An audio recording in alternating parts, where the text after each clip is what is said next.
യാതൊരു കുറവുകളും ഇല്ലാത്ത നിന്റെ ഈ ശരീരത്തെ തന്നത് ഞാനാണ്. നീ ഇപ്പോൾ ചോദിക്കാൻ വേണ്ടിയിട്ട് എടുത്തു പറഞ്ഞ നിന്റെ നാക്ക്, അത് ചിന്തിച്ച ബുദ്ധി, ഇതൊക്കെ തന്നത് നിന്റെ അച്ഛനായിട്ടുള്ള ഞാനാണ്. നിന്നെ ഇത്രയും നാള് വളർത്തി വലുതാക്കിയത് ഞാനാണ്. ഇത്രയും കേട്ടപ്പോൾ തന്നെ നരേന്ദ്രന് കാര്യം മനസ്സിലായി.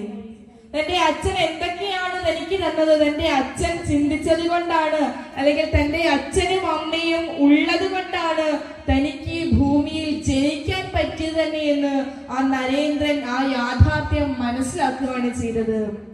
തന്റെ ഇരു കരങ്ങളും തൊഴുതുകൊണ്ട് ക്ഷമാപണം നടത്തുകയാണ് ചെയ്തിട്ടുള്ളത് നരേന്ദ്രൻ തന്റെ അച്ഛനോട്.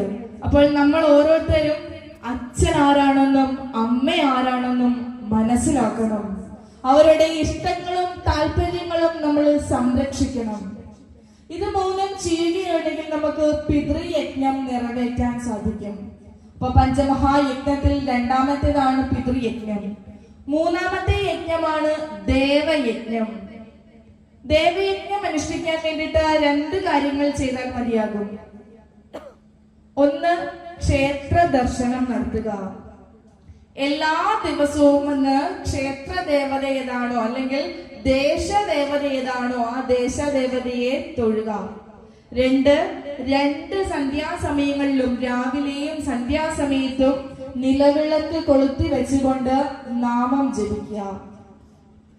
ഈ 2 കാര്യങ്ങൾ നാം അനുഷ്ഠിച്ചു കഴിഞ്ഞാൽ നമുക്ക് ദേവയജ്ഞം നിറവേറ്റാൻ സാധിക്കും. എന്താണ് ക്ഷേത്രമെന്നും ക്ഷേത്രത്തിന്റെ മഹത്വം എന്താണ് എന്നും ചുരുക്കി എന്ന് പറയാം. ക്ഷയാത് ത്രായതേ ഇത് ക്ഷേത്ര. ക്ഷയത്തിൽ നിന്ന് ത്രാണനം ചെയ്യുന്ന ഇടമാണ് ക്ഷേത്രങ്ങൾ. ക്ഷേത്രങ്ങളിലേക്ക് എത്തിച്ചേരുന്ന ഭക്തജനങ്ങളുടെ ക്ഷയങ്ങളെയൊക്കെ ഇല്ലാതെയാക്കി, അവന്റെ ദുഃഖങ്ങളെയൊക്കെ ഇല്ലാതെയാക്കി, അവന്റെ ദുരിതങ്ങളെയൊക്കെ ഇല്ലാതെയാക്കി, അവന് വീണ്ടും പ്രവർത്തിക്കുവാനുള്ള ഊർജത്തെ നൽകുന്ന ആധ്യാത്മിക ഊർജ കേന്ദ്രങ്ങളാണ് ഓരോ ക്ഷേത്രങ്ങളും. ഈ ക്ഷേത്രങ്ങളിൽ എല്ലായ്പ്പോഴും പോസിറ്റീവ് എനർജിയാണുള്ളത്. കാരണം ഓരോ ക്ഷേത്രങ്ങളിലും പഞ്ചപൂജകൾ നടത്തപ്പെടുന്നു. പഞ്ചപൂജകൾ നടത്തപ്പെടുന്ന ക്ഷേത്രങ്ങളിലേക്ക് പഞ്ചശുദ്ധികൾ പാലിച്ചുകൊണ്ട് ഓരോ ഭക്തജനങ്ങളും എത്തിച്ചേരുന്നു. അങ്ങനെ എത്തിച്ചേരുന്ന സമയത്ത് ഒരു ക്ഷേത്രത്തിലേക്ക് എത്തിച്ചേരുന്ന ഭക്തജനങ്ങളുടെ മാനസികാവസ്ഥ പൂർണ്ണമായും മാറ്റം ചെയ്യപ്പെടുന്നു. ഏത് മാനസികാവസ്ഥയിലാണോ, ഏത് ദുഃഖത്തിലാണോ അവൻ ഇരിക്കുന്നത്, അവന്റെ ദുഃഖത്തെയൊക്കെ അതിക്രമിക്കുവാനുള്ള ശക്തി ഓരോ ഭക്തജനങ്ങൾക്കും ക്ഷേത്രത്തിൽ നിന്ന് ലഭിക്കുന്നുണ്ട്. അപ്പോൾ ക്ഷേത്ര ദർശനം നടത്തുക. നമുക്ക് നിരവധി മാർഗങ്ങളുണ്ട് മോക്ഷത്തിലേക്ക് എത്തിച്ചേരാൻ. നമ്മുടെ ജന്മലക്ഷ്യം മോക്ഷമാണ്. അതിലേക്ക് എത്തിച്ചേരാൻ നിരവധി മാർഗങ്ങളുണ്ട്. അതിൽ സാധാരണക്കാരായിട്ടുള്ള നമുക്ക് ഏറ്റവും ലളിതമായിട്ടുള്ള മാർഗമാണ് ക്ഷേത്ര ദർശനം എന്നുള്ളത്. ഈ ക്ഷേത്ര ദർശനം നടത്തി കഴിഞ്ഞാൽ നമുക്ക് മോക്ഷം വരെ സിദ്ധിക്കുമെന്നാണ് ഗുരുക്കന്മാർ പറയുന്നത്. അതുകൊണ്ട് എല്ലാ സജ്ജനങ്ങളും ക്ഷേത്ര ദർശനം നടത്തുക. ഇപ്പൊ ചില ആളുകൾ ചോദിക്കാറുണ്ട്, നമ്മൾ വളരെ ഗംഭീരമായിട്ട് നമ്മുടെ ഉത്സവാഘോഷങ്ങളും ഒക്കെ ഇങ്ങനെ നടത്തുന്ന സമയത്ത് ഇത്രയും പണം എന്തിനാണ് ഇങ്ങനെ ചെലവാക്കുന്നത്? എന്തിനാണ് ക്ഷേത്രത്തിലേക്ക് ഒരു കല്ലിന് ഇത്രയും അധികം പണം കൊടുക്കുന്നത് എന്ന് ചില ആളുകളെങ്കിലും ചോദിക്കാറുണ്ട്. അപ്പൊ നമ്മൾ മനസ്സിലാക്കുക, നിങ്ങളുടെ ക്ഷേത്ര ദേവൻ അല്ലെങ്കിൽ ദേവതയ്ക്ക് എന്തിനാണ് ഇത്രയും അധികം സ്വർണ്ണ ആഭരണങ്ങൾ? ഇതിന്റെയൊക്കെ കാര്യമുണ്ടോ? അത് വല്ല പാവപ്പെട്ടവർക്കും കൊടുത്തുകൂടെ എന്ന് ചിലരെങ്കിലും ചോദിക്കുന്നുണ്ട്. അപ്പൊ അവർ മനസ്സിലാക്കേണ്ട ഒരു യാഥാർത്ഥ്യമുണ്ട്. നമ്മളുടെ ക്ഷേത്ര ദേവതകളൊക്കെ തന്നെ സമ്പന്നരാണ്, ദരിദ്രരല്ല. നമ്മൾ ഓരോരുത്തരും ദാരിദ്ര്യത്തെ ആരാധിക്കുവാൻ വന്നവരല്ല. നമുക്ക് എല്ലാവർക്കും ഇവിടെ ജീവിക്കണം എന്നുണ്ടെങ്കിൽ, ഗാർഹസ്ഥ്യ ജീവിതം നയിക്കണം എന്നുണ്ടെങ്കിൽ സമ്പത്ത് നമുക്ക് അനിവാര്യമാണ്. നമ്മൾ ആരും സന്യാസിമാരല്ല. എല്ലാം ത്യജിച്ചുകൊണ്ട് മുന്നോട്ട് പോകുവാൻ നമ്മൾ ആരും സന്യാസിമാരല്ല. സന്യാസിമാർക്ക് ക്ഷേത്രങ്ങളുടെ ആവശ്യവുമില്ല. പക്ഷെ നമ്മളൊക്കെ തന്നെയും ഗൃഹസ്ഥരാണ്, ഗാർഹസ്ഥ്യ ജീവിതം നയിക്കുന്നവരാണ്. എങ്ങനെ?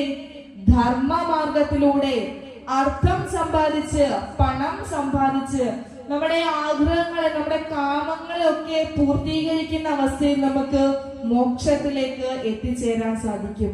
ധർമ്മ അർത്ഥ കാമ മോക്ഷം പുരുഷാർത്ഥങ്ങൾ എന്നാണ് വിളിക്കുന്നത്. ഈ പുരുഷാർത്ഥങ്ങൾ പാലിച്ചുകൊണ്ട് നമ്മൾ ജീവിതം നയിക്കണമെന്നാണ് പറയുന്നത്. അപ്പോൾ നമ്മൾ ദാരിദ്ര്യത്തെ ആരാധിക്കുവാൻ വന്നവരല്ല, മറിച്ച് സമ്പന്നതയെ ആരാധിക്കുവാൻ വന്നവരാണ്. അപ്പോൾ നമ്മള് അതിരാവിലെ കുളിച്ച് ശുദ്ധമായി നമ്മളുടെ ക്ഷേത്രത്തിലേക്ക് എത്തിച്ചേരുന്ന സമയത്ത്, ക്ഷേത്ര ശ്രീകോവിൽ തുറക്കുന്ന സമയത്ത് വർണ്ണശബളമായിട്ടുള്ള പൂജാ പുഷ്പങ്ങളുടെയും ദീപ അലങ്കാരങ്ങളുടെയും ഇടയിലൂടെ ആ ക്ഷേത്ര ദേവനെ അല്ലെങ്കിൽ ക്ഷേത്ര ദേവതയെ നോക്കുന്ന സമയത്ത് ഇത്രയും അധികം വർണ്ണശബളമായി നിൽക്കുന്ന സ്വർണ്ണാഭരണ സർവാഭരണ വിഭൂഷണരായി അല്ലെങ്കിൽ വിഭൂഷണിയായി നിൽക്കുന്ന ആ ഭഗവതിയെ കാണുമ്പോൾ സമ്പത്തിനെയാണ് നമ്മൾ ആരാധിക്കുന്നത്. നമ്മൾ എന്തിനെ പറ്റി നിരന്തരം ചിന്തിക്കുന്നുവോ നമ്മൾ അതായി തീരുമെന്ന് ആചാര്യന്മാർ പറയുന്നുണ്ട്. അപ്പോൾ രോഗത്തെ പറ്റി ചിന്തിച്ചു കഴിഞ്ഞാൽ രോഗിയായി തീരും നമ്മള്, യാഥാർത്ഥ്യമാണത്. സമ്പത്തിനെ പറ്റി ചിന്തിച്ചുകൊണ്ടിരുന്നാൽ നമ്മള് സമ്പന്നരായി തീരും. അപ്പോൾ സർവാഭരണ വിഭൂഷിതയായിരിക്കുന്ന ആ ഭഗവതിയുടെ മുന്നിൽ വന്നു നിന്ന് നമ്മുടെ സകല ദുഃഖങ്ങളും ദുരിതങ്ങളും പറഞ്ഞ് നമ്മൾ ആരാധിക്കുന്ന സമയത്ത് നമ്മുടെ കണ്ണുകളിലൂടെ നമ്മുടെ ഹൃദയത്തിലേക്ക് പ്രവേശിക്കുന്നത് ആ സർവാഭരണ വിഭൂഷിതയായിട്ടുള്ള നമുക്ക് പോസിറ്റീവ് എനർജി തരുന്ന ആ ഭഗവതിയുടെ മുഖമാണ്. അതെന്റെ ഹൃദയത്തിൽ ഇരിക്കുന്ന കാലത്തോളം നമ്മള് ശക്തരായി തന്നെ ഇരിക്കും. സമ്പത്ത് നമുക്ക് വന്നുകൊണ്ടേയിരിക്കും. അതുകൊണ്ടാണ് ക്ഷേത്രങ്ങളിലൊക്കെ തന്നെ ഇങ്ങനെ ഇത്തരത്തിലുള്ള ആചാര അനുഷ്ഠാനങ്ങളും ഒക്കെ വെക്കുന്നത്. അപ്പോൾ ഒന്ന്, ക്ഷേത്ര ദർശനം നടത്തുക. ശബരിമല ക്ഷേത്രത്തിൽ പോയാൽ മോക്ഷം കിട്ടുമെന്ന് നമ്മൾ പറഞ്ഞിട്ടുണ്ട്, പഠിച്ചിട്ടുണ്ട്. അതുകൊണ്ട് 18 തത്വങ്ങളിലൂടെ മോക്ഷം എന്തെന്നൊക്കെ നമ്മുടെ ഋഷീശ്വരന്മാർ പഠിപ്പിച്ചു തന്നിട്ടുണ്ട്. അത് മാത്രമല്ല, ശബരിമല ക്ഷേത്രം മാത്രമല്ല, നമ്മുടെ ദേശക്ഷേത്രത്തിൽ എത്തിച്ചേരുന്ന അവിടെയുള്ള ആചാര അനുഷ്ഠാനങ്ങൾ കൃത്യമായി നമ്മൾ ആചരിച്ചു കഴിഞ്ഞാൽ, മനസ്സിലാക്കി കഴിഞ്ഞാൽ നമുക്കും മോക്ഷം ലഭിക്കും. അപ്പൊ ക്ഷേത്ര ദർശനം നടത്തുക. രണ്ടാമത്തേത്, 2 സന്ധ്യാസമയങ്ങളിലും നിലവിളക്ക് കൊളുത്തി വെച്ച് നാമം ജപിക്കുക. ഏത് നാമമായാലും കുഴപ്പമില്ല, പക്ഷെ നമ്മൾ നാമം ജപിക്കണം. ഇത് കലിയുഗമാണ്. ഈ കലിയുഗത്തിൽ മോക്ഷം നേടുവാനുള്ള എളുപ്പമാർഗം നാമജപമാണ് എന്ന് പറയുന്നുണ്ട്. മറ്റ് 3 യുഗങ്ങളിലും നമുക്ക് മോക്ഷം ലഭിക്കണമെന്നുണ്ടെങ്കിൽ നമ്മൾ യജ്ഞങ്ങൾ അനുഷ്ഠിക്കണമായിരുന്നു, യാഗങ്ങൾ അനുഷ്ഠിക്കണമായിരുന്നു, കഠിന തപസ്സുകൾ ചെയ്യണമായിരുന്നു. പക്ഷേ ഈ കലിയുഗത്തിൽ നമുക്ക് മോക്ഷം ലഭിക്കാൻ ഇതിന്റെ ഒന്നും ആവശ്യമില്ല. നാരായണ എന്നൊന്ന് ജപിച്ചാൽ മാത്രം മതി എന്ന് നമ്മുടെ ഗ്രന്ഥങ്ങളിലൂടെ പഠിപ്പിച്ചു തരുന്നുണ്ട്.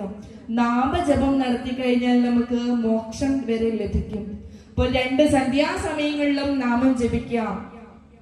ഏത് നാമം വേണമെങ്കിൽ നമുക്ക് ജപിക്കാം. സഹസ്രനാമമോ സന്ധ്യാനാമമോ കീർത്തനങ്ങളോ എന്ത് വേണമെങ്കിലും ജപിക്കാം. നമ്മുടെ അമ്മമാരൊക്കെ തന്നെ പണ്ട് കുഞ്ഞുങ്ങളെ സഹിതം എല്ലാവരും വീട്ടിൽ ഒരുമിച്ച് ചേർന്നിരുന്ന് പല രീതിയിലുള്ള നാമങ്ങൾ ജപിക്കുമായിരുന്നു. ഈ നാമജപത്തിലൂടെ അദ്വൈത വേദാന്തത്തെ പറ്റിയിട്ട് പഠിപ്പിച്ചു തരുന്നുണ്ട്, തനി കണക്ക് പഠിപ്പിച്ചു തരുന്നുണ്ട്, ശാസ്ത്രം പഠിപ്പിച്ചു തരുന്നുണ്ട്. ഇതൊക്കെ തന്നെ നമ്മുടെ നാമ സങ്കീർത്തനങ്ങളിലൂടെ കാട്ടിത്തരുന്നുണ്ട്, പഠിപ്പിക്കുന്നുണ്ട്. നമ്മൾ എല്ലാ ദിവസവും ചൊല്ലുന്ന സന്ധ്യാനാമ കീർത്തനങ്ങൾ ഒന്ന് പരിശോധിക്കാം. അപ്പൊ അതിൻ്റെ അകത്ത് നമുക്ക് വിശകലനം ചെയ്യുന്ന സമയത്ത് ഇന്ന് നമ്മുടെ കുഞ്ഞുങ്ങൾ പഠിക്കുന്ന കണക്കായാലും സയൻസ് ആയാലും എല്ലാം തന്നെ നമ്മളുടെ നാമസങ്കീർത്തനങ്ങളിലുണ്ട്. അത് യാഥാർത്ഥ്യമാണ്. നമ്മുടെ ഹരിനാമ കീർത്തനത്തിലോ ഒരു ശ്ലോകമുണ്ട്, 5 5 മുടൻ 6 8 മുടൻ എന്ന് തുടങ്ങുന്ന ഒരു ശ്ലോകമുണ്ട്. തനിക്കണക്കാണ് 96 തത്വങ്ങളെ പറ്റിയിട്ട് പറയുന്നത്. അതൊന്ന് കണക്ക് കൂട്ടി എടുക്കാൻ നമുക്ക് ഇപ്പോഴും ബുദ്ധിമുട്ടാണ്. ആ രീതിയിലാണ് പണ്ട് കണക്കുകൾ ചിട്ടപ്പെടുത്തിയിരുന്നത്. ഈ എന്ത് വേദാന്തമാണ് പറയുന്നത് എന്ന് ചോദിച്ചാൽ നമ്മള് നരനായി ഇങ്ങനെ ജനിച്ചു ഭൂമിയിൽ നരകവാരിധി നടുവിൽ ഞാൻ നരകത്തിൽ നിന്നു കരകയറ്റിയിടണം തിരുവൈക്കം വാഴും ശിവശംഭോ. നമ്മൾ ചൊല്ലാറുണ്ട്. അവസാനം ഒരു വരിയുണ്ട്, എളുപ്പമായുള്ള വഴിയെ പോകുമ്പോൾ ഇടയ്ക്കിടെ 6 പടിയുണ്ട്, പടിയാറും കടന്നവിടെ ചെല്ലുമ്പോൾ ശിവനെ കാണാകും ശിവശംഭോ. വൈക്കം ക്ഷേത്രത്തിലുള്ള ശിവനെ കാണുന്ന അല്ലെങ്കിൽ പടിയാറിനെ പറ്റിയിട്ടല്ല ഇവിടെ പറയുന്നത്. എളുപ്പമായുള്ള വഴിയെ പോകുമ്പോൾ, അതായത് നമ്മുടെ ഉള്ളിലുള്ള കുണ്ടലിനി ശക്തിയെ പറ്റിയിട്ടാണ് പറയുന്നത്.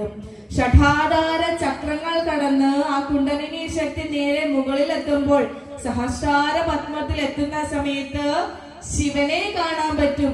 കൈലാസ അനുഭവം നമുക്ക് ലഭിക്കും. ശിവശക്തി സംയോഗം, അർദ്ധനാരീശ്വര അവസ്ഥ എന്തെന്ന് നമുക്ക് മനസ്സിലാക്കാൻ സാധിക്കും. ഈ മൂലാധാരം, സ്വാധിഷ്ഠാനം, മണിപൂരകം, അനാഹതം, വിശുദ്ധി, ആജ്ഞ തുടങ്ങിയിട്ടുള്ള ഷഠാധാര ചക്രങ്ങളിലൂടെ, 6 ആധാര ചക്രങ്ങളിലൂടെ ഈ കുണ്ടലിനി ശക്തി മുകളിലേക്ക് ഉയരുന്ന അവസ്ഥയാണ് ഈ നാമത്തിലൂടെ ഇങ്ങനെ വിശദീകരിച്ചു തരുന്നത്. എത്ര ലളിതമായിട്ടുള്ള വരികൾ, അർത്ഥം പറയുമ്പോഴോ എത്ര ബൃഹത്തായിട്ടുള്ളത്. ഇതാണ് നമ്മുടെ നാമസങ്കീർത്തനം എന്ന് പറയുന്നത്. ഇതിനെയാണ് നമ്മൾ പഠിക്കേണ്ടത്. ആടുപാമ്പേ പുനം തേടുപാമ്പേ അരുൾ ആനന്ദ കൂത്ത് കണ്ട് ആടുപാമ്പേ എന്ന് ശ്രീനാരായണ ഗുരുദേവൻ പഠിപ്പിച്ചു തന്നു. എവിടെയുള്ള 2 പാമ്പുകളുടെ ആട്ടത്തെ പറ്റിയിട്ടല്ല പറയുന്നത്, മറിച്ച് ഇടാ പിങ്കള നാടികളിലൂടെ, ഈ സുഷുമ്നാ നാടിയിലൂടെയുള്ള ഈ കുണ്ടലിനി ശക്തിയുടെ പ്രവാഹത്തെ പറ്റി തന്നെയാണ് പറയുന്നത്. ഇതൊക്കെ നമ്മളെ പോലുള്ള സാധാരണ മനുഷ്യർക്ക് മനസ്സിലാക്കാൻ വേണ്ടിയിട്ടാണ് ഇങ്ങനെ ലളിതമായിട്ടുള്ള ഭാഷയിലൂടെ പഠിപ്പിച്ചു തരുന്നത്. അതുകൊണ്ട് ഇതുപോലെയുള്ള നാമങ്ങളൊക്കെ തന്നെയും നമ്മളൊക്കെയും പഠിക്കുവാനും ചൊല്ലുവാനും ശ്രമിക്കണം, ചെയ്യുക തന്നെ വേണം. അതാണ് ദേവയജ്ഞം കൊണ്ട് അർത്ഥമാക്കുന്നത്. 2 സന്ധ്യാസമയങ്ങളിലും നാമജപം നിർബന്ധമായും ചെയ്യുക. നമ്മുടെ ഈ ശാസ്ത്രത്തിന്, നമ്മുടെ ഈ ധർമ്മത്തിനൊരു പ്രത്യേകതയുണ്ട്. നിങ്ങൾ ഇത് അനുഷ്ഠിച്ചേ മതിയാകൂ എന്ന് ആരും പറയത്തില്ല. സർവ സ്വാതന്ത്ര്യമാണ് നമുക്ക്. നിങ്ങൾക്ക് ഇഷ്ടമുണ്ടെങ്കിൽ ക്ഷേത്ര ദർശനം നടത്താം, നിങ്ങൾക്ക് താല്പര്യമില്ല എങ്കിൽ നടത്തണ്ട. നിങ്ങൾക്ക് ഇഷ്ടമുണ്ടെങ്കിൽ ഭഗവത്ഗീത പഠിക്കാം, ഇഷ്ടമില്ല എങ്കിൽ നിങ്ങൾ പഠിക്കേണ്ട. ഇവിടെ നമുക്ക് ഏത് ഭാഷ സംസാരിക്കുവാനും സ്വാതന്ത്ര്യമുണ്ട്, ഏത് വസ്ത്രം ധരിക്കുവാനും സ്വാതന്ത്ര്യമുണ്ട്, ഏത് ആഹാരം കഴിക്കുവാനും സ്വാതന്ത്ര്യമുണ്ട്. നമുക്ക് എല്ലാത്തിനും സർവ സ്വാതന്ത്ര്യമാണ്. ഈ സ്വാതന്ത്ര്യം നമ്മൾ ദുരുപയോഗം ചെയ്യാണ്. അതിന്റെ അനുഭവങ്ങളൊക്കെ തന്നെ ഇന്ന് ഹിന്ദു സമൂഹത്തിൽ നേരിട്ടുകൊണ്ടേയിരിക്കുകയാണ്. അത്രയ്ക്ക് ദുരവസ്ഥയിലൂടെയാണ് ഇന്ന് ഓരോ ഹിന്ദുക്കളും കടന്നു പോകുന്നത്. ദിനപ്രതിയുള്ള പത്രമാധ്യമങ്ങൾ എടുത്തു നോക്കിക്കഴിഞ്ഞാൽ ഏറ്റവും അധപതനം സംഭവിക്കുന്ന ഒരു വിഭാഗമായിട്ട് ഹിന്ദു വിഭാഗം മാറുന്നു. കാരണം എന്തെന്ന് ചോദിച്ചാൽ ഒറ്റ കാരണമേ ഉള്ളൂ. ഈ ആധ്യാത്മിക വിദ്യ നമ്മുടെ കുഞ്ഞുങ്ങൾക്ക് പഠിപ്പിച്ചു കൊടുക്കുന്നില്ല. ആരും തന്നെ ഇതിനെ മനസ്സിലാക്കുന്നില്ല എന്നുള്ളതാണ്. അതുകൊണ്ട് എല്ലാ സജ്ജനങ്ങളും 2 സന്ധ്യാസമയങ്ങളിലും നാമം ജപിക്കുവാൻ നിർബന്ധമായിട്ടും നമ്മുടെ കുഞ്ഞുങ്ങളെ പിടിച്ചിരുത്തിയിട്ട് നമ്മൾ ചൊല്ലിക്കൊടുക്കുക, അവരെ കൊണ്ട് ഏറ്റു ചൊല്ലിക്കുക. കുറച്ചു നാൾ അവർക്ക് വലിയ മടിയും ഷാഠ്യം കാണിക്കുകയും വാശിയും ഒക്കെ ആയിരിക്കും. പക്ഷേ അത് അവരുടെ ശീലമായി കഴിഞ്ഞാൽ നമ്മൾ ചെന്നില്ലെങ്കിലും കുഞ്ഞുങ്ങൾ ചെന്നിരുന്ന് ഈ നാമം ജപിക്കും. ഇതാണ് ദേവയജ്ഞം കൊണ്ട് അർത്ഥമാക്കുന്നത്. 1 ക്ഷേത്ര ദർശനം നടത്തുക, 2 സന്ധ്യാസമയങ്ങളിലും നാമജപം നടത്തുക. അങ്ങനെ പഞ്ചമഹായജ്ഞത്തിൽ 3ാമത്തെ ദേവയജ്ഞം കഴിഞ്ഞു. ഇനി 4ാമത്തെ യജ്ഞമാണ് മനുഷ്യയജ്ഞം എന്നുള്ളത്. മനുഷ്യന്മാരെ സഹായിക്കുക, ഇതാണ് മനുഷ്യയജ്ഞം കൊണ്ട് അർത്ഥമാക്കുന്നത്. ഇല്ലാത്തവന് ഉള്ളവൻ നൽകുക. പണമായാലും വിദ്യയായാലും വസ്ത്രമായാലും ആഹാരമായാലും എന്ത് തന്നെയായാലും ഉള്ളവൻ ഇല്ലാത്തവന് നൽകുക. ഇല്ലാത്തവനും ഉള്ളവനും അതിനു വേണ്ടിയിട്ട്, അത് ലഭിക്കുവാൻ വേണ്ടിയിട്ട് പ്രയത്നിക്കുക. നമ്മളെ പോലെയാണ് എല്ലാവരും എന്ന് ചിന്തിക്കുക.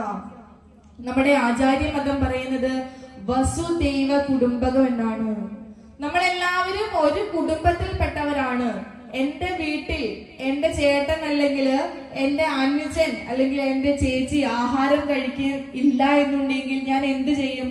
സ്വാഭാവികമായും എനിക്കുള്ളതിന്റെ ഒരു പങ്ക് കൊടുക്കും. അങ്ങനെ എത്ര ഭക്ഷണമാണോ എന്റെ വീട്ടിലുള്ളത്, ആ ഭക്ഷണം എത്ര അംഗമാണോ എന്റെ വീട്ടിലുള്ളത്, അവരെല്ലാവരും ചേർന്ന് പങ്കിട്ടാണ് കഴിക്കുന്നത്. അല്ലാതെ ഒരാൾ ഒറ്റയ്ക്ക് എല്ലാം കൂടി വാരി വിഴുങ്ങുന്ന അവസ്ഥയില്ല നമ്മുടെ ഭവനങ്ങളിൽ, നമ്മുടെ കുടുംബങ്ങളില്. അതുപോലെയാണ്, എങ്ങനെയാണോ നമ്മുടെ കുടുംബം, അതുപോലെയാണ് നമ്മളുടെ ഈ സമൂഹം എന്ന് മനസ്സിലാക്കുക. വസുദൈവ കുടുംബകം, നമ്മളെല്ലാവരും ഒരു കുടുംബത്തിൽപ്പെട്ടവരാണ്. അങ്ങനെ ഒരു കുടുംബത്തിൽപ്പെട്ട നമ്മള് ഇല്ലാത്തവർക്ക് നമ്മൾ നൽകാൻ, സഹായിക്കാൻ നമ്മൾ ഓരോരുത്തരും തയ്യാറാകണം. ഒരു സിനിമ ഡയലോഗ് ഓർമ്മ വരുവാണ്. മോഹൻലാലിന്റെ ഒരു പടത്തില് മോഹൻലാല് പറയുന്നുണ്ട്, നമ്മൾ മരിച്ചു പോകുന്ന സമയത്ത് നാം കെട്ടിപ്പടുത്തതും തട്ടിപ്പറിച്ചതും ഒന്നും തന്നെ കൊണ്ടുപോകുന്നില്ല. കേട്ടിട്ടുണ്ടോ? രാവണപ്രഭു ആണെന്നാണ് എന്റെ ഒരു ഊഹം. ഇതിന്റെ അകത്ത് മോഹൻലാല് പറയുന്ന ഒരു സിനിമ ഡയലോഗാണ്, നമ്മൾ ഇത്രയും ഒക്കെ തന്നെ കെട്ടിപ്പടുത്തതും വെട്ടിപ്പിടിച്ചതും തട്ടിപ്പറിച്ചതും ഒന്നും തന്നെ നമ്മള് മരിച്ചു പോകുമ്പോൾ കൊണ്ടുപോകുന്നില്ല. അതെല്ലാം ഉപേക്ഷിച്ചിട്ട് ഈ ശരീരം സഹിതം ഉപേക്ഷിച്ചിട്ടാണ് നമ്മൾ ഓരോരുത്തരും പോകുന്നത്. അതുകൊണ്ട് എല്ലാം എന്റേത്, എനിക്ക് മാത്രം എന്ന് ചിന്തിച്ചുകൊണ്ട് എല്ലാം കെട്ടിപ്പിടിച്ച് വെക്കേണ്ട കാര്യമില്ല. ഇല്ലാത്തവന് ഉള്ളവൻ കൊടുത്ത് സഹായിക്കുക. അതിന്റെ പുണ്യം നമുക്ക് ഓരോരുത്തർക്കും വന്നു ചേരുക തന്നെ ചെയ്യും. എല്ലാം എന്റേത് എന്റേത് എന്റേത് എന്ന് മാത്രം ചിന്തിച്ചിരുന്നാൽ ഇതൊക്കെ തന്നെയും നമ്മളിൽ നിന്ന് നഷ്ടമായി പോകും. ഒരു കുറച്ച് മണലെടുത്ത് നമ്മൾ മുറുകെ പിടിക്കാൻ ശ്രമിച്ചുകൊണ്ടിരിക്കുന്ന സമയത്ത് അത് നമ്മുടെ കയ്യിൽ നിന്ന് ഊർന്നു പോകുന്നത് പോലെയാണിത്. നമ്മൾ മുറുക്കി പിടിക്കാൻ ശ്രമിക്കും തോറും ഇത് നമ്മളിൽ നിന്ന് അകന്നു പോയിക്കൊണ്ടേയിരിക്കും. അതുകൊണ്ട് നമുക്ക് ഇല്ലാത്തവന് ഉള്ളവൻ നൽകുക, സഹായിക്കുക തന്നെ ചെയ്യണം. അപ്പൊ ഇതാണ് മനുഷ്യ യജ്ഞം കൊണ്ട് അർത്ഥമാക്കുന്നത്. അതിൽ ഏറ്റവും പ്രയോറിറ്റി കൊടുക്കുന്നത് ജ്ഞാനത്തിനാണ്. അറിവില്ലാത്തവൻ അറിവുള്ളവന്റെ അടുത്ത് നിന്ന് അറിവിനെ സ്വീകരിക്കുക, ജ്ഞാനത്തെ സ്വീകരിക്കുക. ഏറ്റവും വലിയ ദാനം എന്നുള്ളത് ജ്ഞാനദാനമാണ്. അറിവ് കൊടുക്കുക എന്നുള്ളതാണ്, അറിവ് സമ്പാദിക്കുക എന്നുള്ളതാണ്. അതുകൊണ്ട് അറിവിന് മുൻഗണന കൊടുത്തുകൊണ്ട് ബാക്കിയുള്ളത് ചെയ്യേണ്ട എന്നല്ല, അതിന് കൂടി നമ്മൾ പ്രയോറിറ്റി കൊടുത്തുകൊണ്ട് നമ്മുടെ ജീവിതത്തെ മുന്നോട്ട് നയിക്കണം. അപ്പൊ മനുഷ്യ യജ്ഞം കൊണ്ട് ഇതാണ് അർത്ഥമാക്കുന്നത്. നരസേവ നാരായണ സേവ എന്നാണ് പറയുന്നത്. മാനവ സേവ മാധവ സേവ എന്നാണ് പറയുന്നത്. ഇതൊക്കെ നമ്മുടെ അടുത്ത് കിടക്കുന്നവൻ പട്ടിണി കിടന്നിട്ട് മരിക്കാൻ പോകുന്ന അവസ്ഥയില് ക്ഷേത്ര ദർശനം നടത്തിയിട്ട് കാര്യമില്ല. അവനെ നമ്മൾ സഹായിച്ചിട്ട് നമ്മൾ ദേശക്ഷേത്രത്തിൽ വന്ന് തൊഴുമ്പോൾ അതിന്റെ അനുഗ്രഹം കൂടി നമുക്ക് ലഭിക്കും. അതുകൊണ്ട് എല്ലാ സജ്ജനങ്ങളും തന്റെ അടുത്തുള്ളവരെ കൂടി ഒന്ന് പരിഗണിക്കുവാൻ ശ്രമിക്കുക. ഇതാണ് മനുഷ്യ യജ്ഞം കൊണ്ട് അർത്ഥമാക്കുന്നത്. അടുത്ത അവസാനമായിട്ടുള്ള 5ാമത്തെ യജ്ഞമാണ് ഭൂതയജ്ഞം. ക്ഷേത്രങ്ങളില് ശ്രീഭൂതബലി എന്നൊരു ചടങ്ങ് നമുക്ക് കാണാൻ സാധിക്കും. അതായത് ക്ഷേത്ര ദേവതയെ എഴുന്നള്ളിച്ച് പുറത്തു കൊണ്ടുവന്ന് ക്ഷേത്രത്തിലെ ബലിക്കല്ലിന് ചുറ്റും അന്നം വെച്ചു പോകുന്ന ഒരു ചടങ്ങാണ് ശ്രീഭൂതബലി.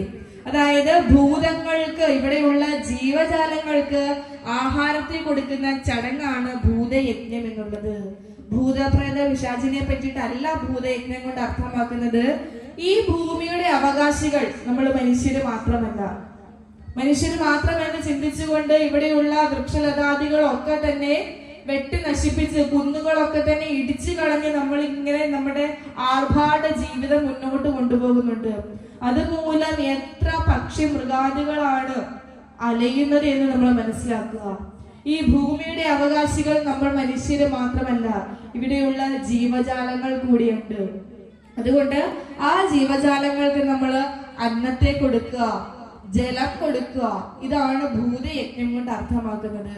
ഈ ബലിക്കല്ലിന് പുറത്തായിട്ട് ഇങ്ങനെ അന്നം വെച്ച് പോകുമ്പോൾ അത് ചെറിയ ചെറിയ പ്രാണികളും പ്രാവ്, കാക്ക മുതലായിട്ടുള്ള പക്ഷികളും ഒക്കെ ആഹരിക്കും. അവർക്ക് ആഹാരം ലഭിക്കുകയാണ് ഭൂതയജ്ഞം. നമ്മളെ ബലിയിടാൻ പോകുന്ന സമയത്ത് അല്പം ആഹാരം എടുത്ത് എലിന്റെ പുറത്ത് വെച്ചിട്ട് നമ്മൾ കൈകൊട്ടി വിളിക്കും, കാക്കയെ വിളിക്കും. ഭൂതയജ്ഞമാണത്. പണ്ട് വീട്ടമ്മമാര് വീടിന്റെ മുറ്റത്ത് അരിപ്പൊടി കൊണ്ട് കോലം വരയ്ക്കുമായിരുന്നു. ഭൂതയജ്ഞമാണ്. ആ അരിപ്പൊടി ചെറു ഉറുമ്പുകളും പ്രാണികളും ആഹരിക്കുന്നു. ഭൂതയജ്ഞമാണത്. ഭൂമിയുടെ അവകാശികൾ മനുഷ്യര് മാത്രമല്ല ജീവജാലങ്ങൾ കൂടിയുണ്ട് എന്ന് മനസ്സിലാക്കിയിട്ട് അവരെ കൂടി പരിഗണിക്കുക. ഇതാണ് ഭൂതയജ്ഞം കൊണ്ട് അർത്ഥമാക്കുന്നത്. കൈലാസം എന്ന സങ്കല്പം നമുക്ക് എല്ലാവർക്കും അറിയാം. ആ കൈലാസത്തെ ഒന്ന് പരിശോധിച്ചു കഴിഞ്ഞാല് നമുക്ക് കാണാൻ സാധിക്കും ഭഗവാന്റെ മഹാദേവന്റെ വാഹനം നന്ദികേശൻ കാളയുണ്ട് അവിടെ. ഭഗവതിയുടെ വാഹനം സിംഹമുണ്ട്. ഒരു കാട്ടില് കാളയും സിംഹവും കൂടെ കണ്ടു കഴിഞ്ഞാൽ കടിച്ചു കീറുന്ന അവസ്ഥയാണ്. കൈലാസത്തിൽ പക്ഷെ അതില്ല. മയിലുണ്ട് കൈലാസത്തിൽ, സർപ്പമുണ്ട് കൈലാസത്തിൽ, പക്ഷെ അവ തമ്മിൽ കടിച്ചു കീറുന്ന അവസ്ഥ കാണുന്നില്ല. മൂഷികനുണ്ട് കൈലാസത്തിൽ, അതുപോലെ തന്നെ സർപ്പമുണ്ട് കൈലാസത്തിൽ, പക്ഷെ അത് തമ്മിലും കടിച്ചു കീറുന്ന കാഴ്ച നമ്മൾ കാണുന്നില്ല. കൈലാസത്തിൽ എല്ലാവരും ഒരുപോലെയാണ് കഴിയുന്നത്. ആരും ആരെയും ഉപദ്രവിക്കുന്നില്ല. അതുപോലെ നമ്മൾ ഓരോരുത്തരും ഭൂതയജ്ഞം അനുഷ്ഠിച്ചുകൊണ്ട് ഭൂമിയിലുള്ള ജീവജാലങ്ങളെ കൂടി സംരക്ഷിക്കുക, അവർക്ക് വേണ്ടുന്ന കാര്യങ്ങളൊക്കെ ചെയ്തു കൊടുക്കുക. ഇനിയിപ്പോ കൊടും ചൂടൊക്കെയാണ് വരുന്നത്, അപ്പൊ കുറച്ച് ജലം എടുത്ത് പുറത്ത് വെക്കുക, നായകൾക്കോ കിളികൾക്കോ എന്തിനെങ്കിലും ദാഹജലമാകട്ടെ അത്. അങ്ങനെ ഭൂതയജ്ഞം നമ്മൾ ഓരോരുത്തരും അനുഷ്ഠിക്കുക. ഈ പറഞ്ഞ കാര്യത്തിൽ എന്തിനാണ് നമുക്ക് പണച്ചെലവുള്ളത്? നമ്മുടെ കയ്യിൽ നിന്ന് കാശ് ധാരാളമായി ഒഴുകി പോകുന്ന ഏതെങ്കിലും കാര്യമുണ്ടോ ഈ പഞ്ചമഹായജ്ഞത്തിൽ? ഒന്നും തന്നെയില്ല. അപ്പോൾ പഞ്ചമഹായജ്ഞങ്ങൾ നമ്മൾ ഓരോരുത്തരും അനുഷ്ഠിക്കണം. ഇങ്ങനെ അനുഷ്ഠിക്കുന്ന സമയത്ത്